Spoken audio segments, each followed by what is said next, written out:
Well, Floyd, as I mentioned earlier, this is it. The last in a series of matches. And let's face it, so far, I don't know who's the better of the two men. Abdullah the Butcher is the better of the two men. How can you say that? Well, you asked me my opinion. Yes. I'm giving you my opinion. Is that your opinion? But I want to know why your opinion states that Abdullah the Butcher is better. Well, Abdullah the Butcher has been in professional wrestling more years than Steve Strong, so he has more wins on his side. No, he does not against Steve Strong. As a matter of fact, he's been disqualified twice against Steve Strong, and one time it was a count-out for both men. Well, I guess we're going to have a debate about that. But, of course, Abdullah the Butcher, I must admit, never had his shoulders pinned to the mat. No, and it's not going to be you in Verdun Auditorium or Ontario, wherever it's going to be held. You won't be able to pin the shoulders of Abdullah the Butcher. I might not be trying to pin his shoulders. I might be trying to inflict pain. And also, it was stipulated in the contract that the match will not be televised. You against Abdullah the Butcher, it will not be televised. Why is that? Is that you don't want the people to see the beating that you're going to get, or what? Oh, wrong you are, Mr. Creechman. It's your father. Your father would not sign the contract unless there was a clause in there that said no TV. Unbelievable card, you against Abdullah the Butcher. And then you got your son, Junior. Yeah, he thinks he's a big shot.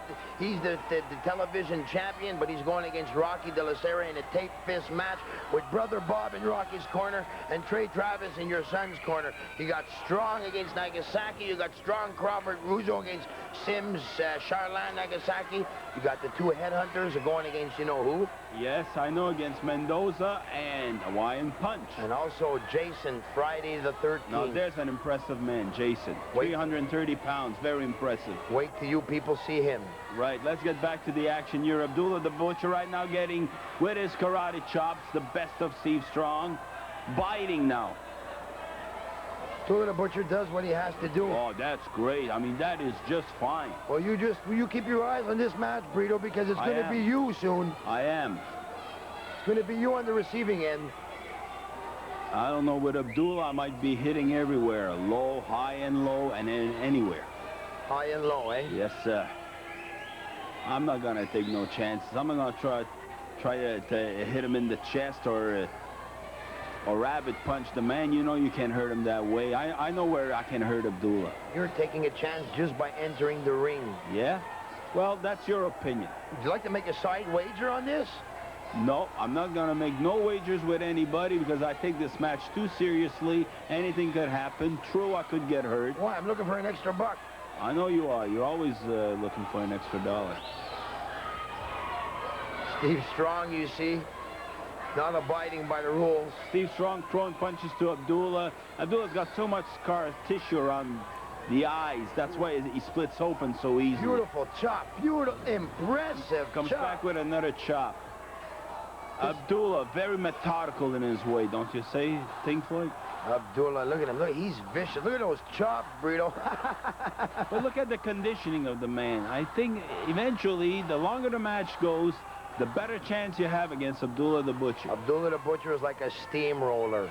He comes into that ring, and you know, like when they pave the sidewalks, Abdullah will just roll all over you, Brito, and it'll be the end of you. He weighs 450 pounds. That remains to be seen. First, let's see him get by Steve Strong. If he does. Whoop. The immovable object against the irresistible force right there. Steve Strong going wild, going haywire. I don't know, what's he got around it? He looks like... Rabbit punches, rabbit punches. And now he's also... Ooh. He's biting him, you see? I don't go for that. Sure, I don't go for that either. No. I agree with you. I mean, whether it's Steve or Abdullah the Butcher, I don't go for that. That's since he's not with me, since he's on the other side. Since he's and I'm sure the fans that are watching, they want to see some holes and counter holes, and they don't want to see biting. Come on, Strong, that's it. So far, though, you got to admit, Strong has been getting the best out of this match. Abdullah is a tough man. Look at that, the headbutt. Beautiful scientific move. Not too scientific, but very, very effective. All I know is that Steve Strong is in a lot of trouble now. Yeah, and I was watching that match. By the way, I was there. Because every match that Abdullah's had in the last month or so, I was at ringside. I know you've been watching watching his every move. And there we see your dad giving, or Abdullah asking your dad for something. What is it? Look, he's pushing strong. Look. Your dad goes. What are you doing there? What are you falling around my father for? I've seen your dad with something in his hands. Yeah, I just took it away from him. But that's not your... And I'm glad. Oh, I'm so glad they're not showing that on TV. They X'd it out. You see, you attracted Abdullah's attention, and Strong went and hit him with a clothesline by surprise. But in comes Nagasaki. And that's it. And that was a disqualification of somebody there. And I believe it was a disqualification of Abdullah the Butcher. You started it, Brito, and Abdullah's going to finish it with none other than Steve Strong. Wrestling fans, I have a few words to say to you. I don't come on TV and talk about myself a lot, but this time, Abdullah the Butcher. These three words, Abdullah the Butcher. What he has done to my son, well, let me tell you, the great William Shakespeare said it better than I can say it. The evil that men do lives after them. And this time, Abdullah the Butcher, you have done it. I am coming after you. Sure, I've been out of wrestling. People say you've been out of wrestling. You haven't got the touch anymore. Maybe. But maybe I still have something left. I know I got one thing left. It's spirit and guts. I've never backed down from any wrestler, be it Abdullah the Butchers of the world. Gino Brito always stood up and faced what he had to face. I'm getting in that ring. I might take a licking, a beating. I might get thrown. I might get broken bones. But as long as I've got a little life in me, I'll get up and fight you, Abdullah. I've got your number. I've had you in that ring before. I know what you can do. You're big, you're strong, you're powerful. But I could wrestle. I was a wrestler. And if it's a street fight you want, damn, I'll go in there with my jeans and my cowboy boots. I'll go in there any which way. I can use anything. You want to use iron fists, any bars, whatever.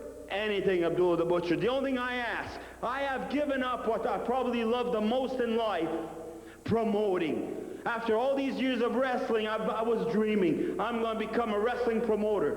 I have given that up just to get you in that ring, Abdullah the Butcher, and I do have you in that ring, and it's going to come down.